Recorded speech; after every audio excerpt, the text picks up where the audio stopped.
दोस्तों नमस्कार। आज मैं आपको वामन अवतार की कथा सुना रहा हूँ, ध्यान से सुनो। जय श्री श्याम। सतयुग बीतने के बाद त्रेता युग में असुरों का अत्यंत बल बढ़ गया। असुरराज बलि बल पराक्रमी और तपस्या में अद्वितीय था। वह असुर होते हुए भी अपने दान और धर्म पालन के लिए प्रसिद्ध था। अपने तप और शक्ति के बल पर उसने स्वर्ग लोक तक जीत लिया। इंद्र आदि देवता पराजित होकर दुखी हो गए और भगवान विष्णु की शरण में पहुँचे। बलि ने अपने गुरु शुक्राचार्य की कृपा से अथाह शक्ति प्राप्त कर ली थी। वह निरंतर दान यज्ञ और तप करता रहता था। इसी क्रम में उसने अश्वमेध यज्ञ आरंभ किया।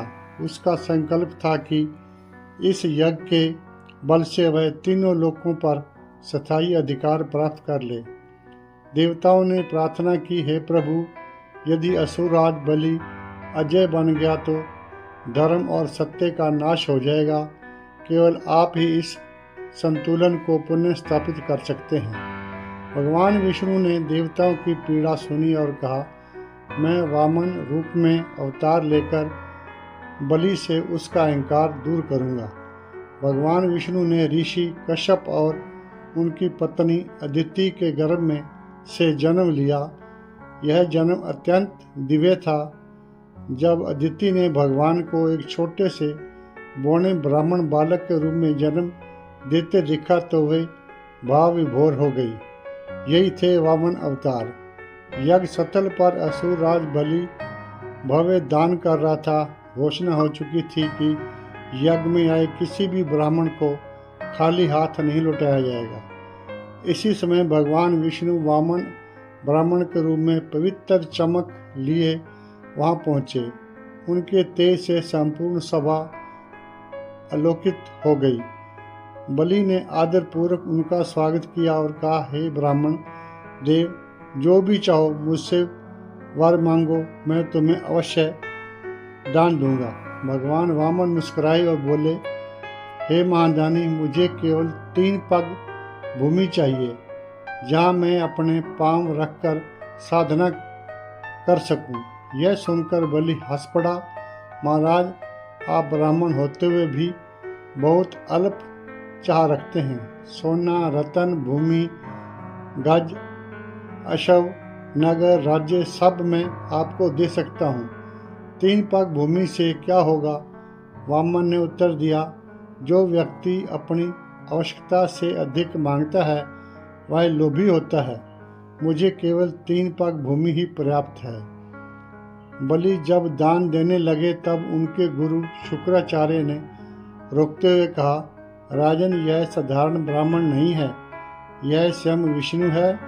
यदि तुमने इन्हें दान दे दिया तो तुम्हारा सब कुछ चला जाएगा। परंतु बलि ने उत्तर दिया, गुरुदेव, यदि यह स्वयं भगवान विष्णु है तो इन्हें दान देने से बढ़कर और पुण्य क्या होगा? दान धर्म से बड़ा कोई बल नहीं है। वामन का विराट रूप। बलि ने संकल्प पूर्वक 3 पग भूमि दान में दे दी। तभी छोटा सा वामन ब्राह्मण विराट रूप धारण कर लिया। उनका एक पैर बढ़कर पूरी पृथ्वी को ढक गया। दूसरे पग में उन्होंने पूरा आकाश और स्वर्ग लोक नाप लिया। अब तीसरे पग के लिए स्थान शेष नहीं बचा। तीसरे पग के लिए बलि का समर्पण। वामन बोले, राजन, तुमने मुझे 3 पग भूमि देने का वचन दिया था। 2 पग में तीनों लोग समा गए। अब बताओ तीसरा पग कहाँ रखूं? बलि ने हाथ जोड़कर उत्तर दिया, हे प्रभु, मैंने आपका वचन निभाया है। अब तीसरे पग के लिए मेरा सिर प्रस्तुत है, कृपया इसे स्वीकार कीजिए। भगवान वामन ने अपना तीसरा पग बलि के सिर पर रख दिया। बलि धरती के नीचे सुतल लोक में भेज दिए गए, किंतु भगवान ने प्रसन्न होकर उन्हें आशीर्वाद दिया, हे बलि, तुम महान दानी और धर्मात्मा हो, इसलिए मैं स्वयं तुम्हारे द्वारपाल बनकर रहूँगा। तुम्हें अमर यश प्राप्ति होगी और आने वाले युगों में लोग तुम्हारे दान की महिमा गाएंगे।